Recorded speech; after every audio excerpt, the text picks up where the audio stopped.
Hey guys, so I want to just do a little video here. I do have my brand new Galaxy S4 active, and I'm gonna compare it here a little bit with Android 4.2.2 versus Apple's iPhone 5 here. My white iPhone having the latest iOS 7 beta 2, which has a bunch of new features that I've been going over in other videos. So to start off here, if you're new to this video, this is a new Galaxy S4 smartphone called the Galaxy S4 Active. What is different with this one compared to Galaxy S4, you might ask? Well, the first thing is that the camera is only coming with an 8 megapixel, or it's an 8 megapixel camera. Let's see here, it's a little bit dirty.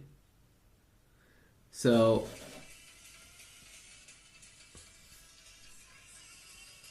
what? Okay, that was a funny glitch. I haven't even opened up the game. Let's see if I can clean off the lens here as well. So of course, it could be a little bit dirty sometimes. I'm not sure why though.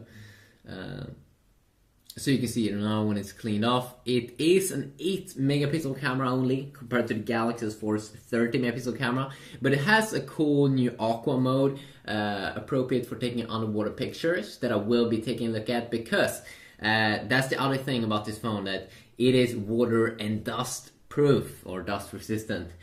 So it will be able to take that stuff, which is extremely cool. Also, one thing that's different with this device compared to the S4, of course, is that this boy has a TFT display on top. But not now. We will be comparing these two smartphones. So speaking here about iOS 7, of course, iOS 7, the latest beta here with voice memo. So of course, iOS 7 has a total new interface. Voice memo is back in the second beta, where you can record sound, and it's just like in iOS 6, I'm pretty sure, even though I've never used it in iOS 6. Recording paused. Yeah, I know. Done. Okay, hit done. There we go. We can play it. And of course, we can share it, we can delete it, we can do all those things. iOS 7 overall has a brand new interface, of course.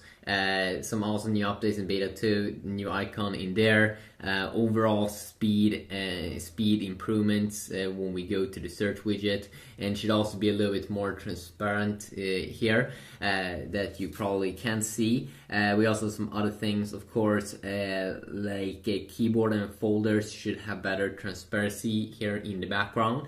And of course, we don't have this problem with Android, because Android has a freedom where you can have any keyboard and customize the interface however you like. Photo stream should also upload screenshots, I'm pretty sure. iCloud is back with Find My iPhone, and I'm pretty sure that wasn't available in the first update.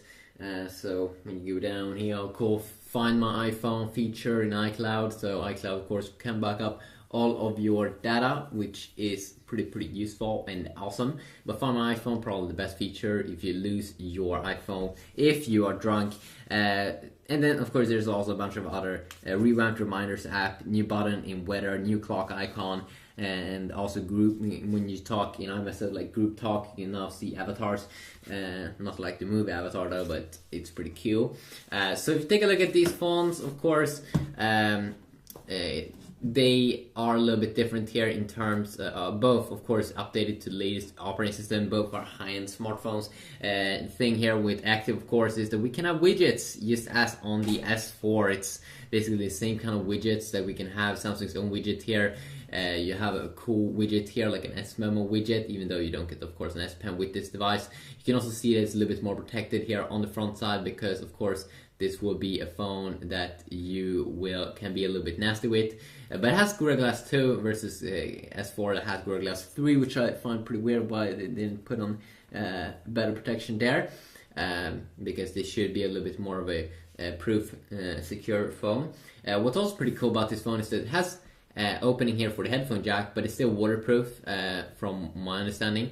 And also, of course, you can take off the back also, and insert another battery, or you probably shouldn't do that, but you can replace the battery and also insert an SD card on the back. And I like this kind of rubber feel compared to the S4. I think it looks a little bit more badass. It's also a little bit thicker, of course. So the first thing here, of course, is that you can have widgets here on the Galaxy S4 Active. I think it makes the phone feel pretty cool, that you can customize the interface more. It's a little bit more cool. There could be widgets with things going on the screen, which is pretty nice, where Apple still use widgets.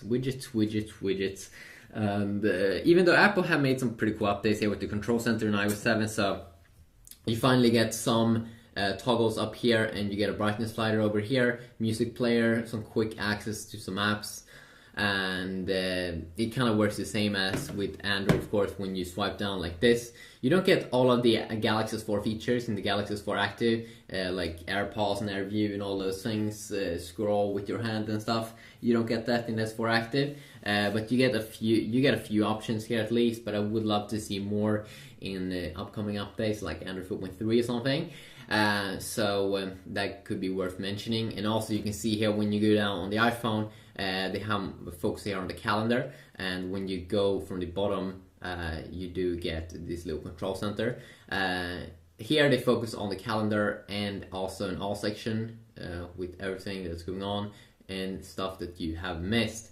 A very cool background here that you can see through, where here it's a little over here it's a little bit more boring. And also if we go into the settings area, it looks a little bit boring here compared to Apple's. For some reason, look at these buttons. I find the UI look a little bit outdated here, but definitely, like when you're on home screens, that look updated and everything, cool apps and cool widgets. But when we compare it to Apple's a little bit more clean interface, I would say that definitely that Samsung could work a little bit more on that, just making those menus look a little bit more cool. Maybe have a transparent background that Apple, same as Apple have made with their phone. If you take a look here also at the lock screen, you can see that here we can have lock screen widgets on the Galaxy S4 Active, so you can quickly launch the camera or other things. You can also have like 4 or 5 apps that you can quickly go to. But if you do have the iPhone 5, you do have quick access to the camera, which is good, but you don't get any more options over there than they used to have. Yeah, you can also access the control center, I think it's been called that, down here on the lock screen. You can also disable that if you don't want that, and then you just quickly unlock the device like this. Of course, I would love to go over all of the apps in one single video here, but this is a quick, more of a UI look video. If you want a more like comparison in terms of browser, Samsung has their own browser over here, the internet browser, and then Safari, of course, or Apple has their own Safari browser. Definitely I can take a look at that and make more in-depth videos about that, but definitely probably one of the biggest feature or difference here is that widgets. I would love to see that on an iPhone. So also if we hold in here, check out the multitasking area. It's kind of the same here on both. Apple made some very nice updates compared to earlier version of iOS, that instead of just having those small little apps down here to close, that it was in iOS 6. They made a little bit more focus here in the middle, and you can swipe to remove apps, and you can also see a quick preview of the app, which is pretty nice, not just the logo. So it's the same as Android has been having now for some time. One cool thing here definitely with Android is that first I get a shortcut here to seeing some other stuff like downloaded apps, RAM, and clear default, which looks a little bit different, I'm pretty sure, compared to other phones. Also, what I did notice with the Galaxy S4 Active is it seems to have a lot more storage than the Galaxy S4, which is pretty nice, just coming from the stock over there. Also, another cool feature here in the multitasking area is that with one tap here, you can close all of the current open up apps, which is extremely nice to have a feature like that, and definitely a useful little feature.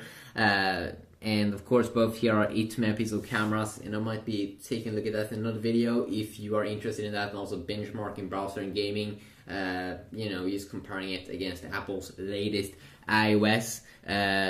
You do have, of course, live wallpapers on both, and the funny thing is that it seems like Apple is like almost copying Android or something here.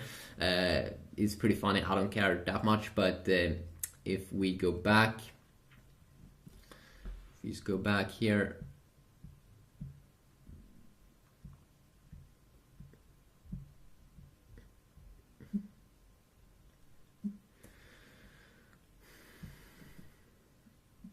And go to set wallpaper. Let's go to home screen. When we go to live wallpapers on both devices, we do get on both like 2, Apple call them dynamic wallpapers, but it's like basically the same as Android's live wallpapers. Both have kind of 2 bubble wallpapers, live wallpapers, which I find pretty funny that both have 2, and both are like bubbles moving around. I don't really get that thing. I think that the Galaxy Nexus from Austria was the first one with that, but I can't tell if it would show. And of course, it's very, very easy to customize your Android device more here with more live wallpapers, backgrounds and everything. Just very, very easy from the Play Store to just pick that up if you would like. And of course, you also have your normal static wallpapers that may not be that interesting. Let's go home screen. So Apple call them stills. There we go. You can see we do have some new wallpapers here in the iOS 7 beta 2. Just a few new up there at the top. In the S4 Active compared to the Galaxy S4, we do have this blue one over here, and also I think this one is new. This one could also be new.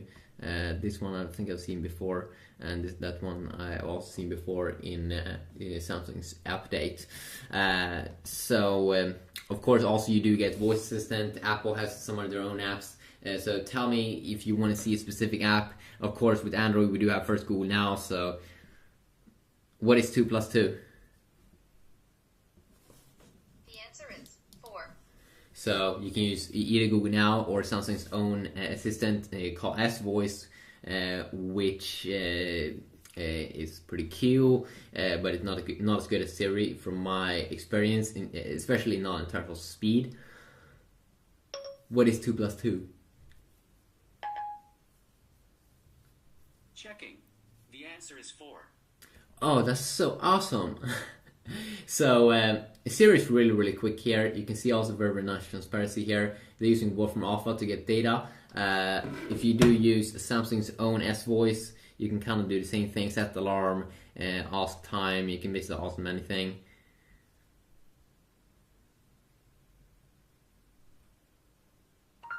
What is 2 plus 2?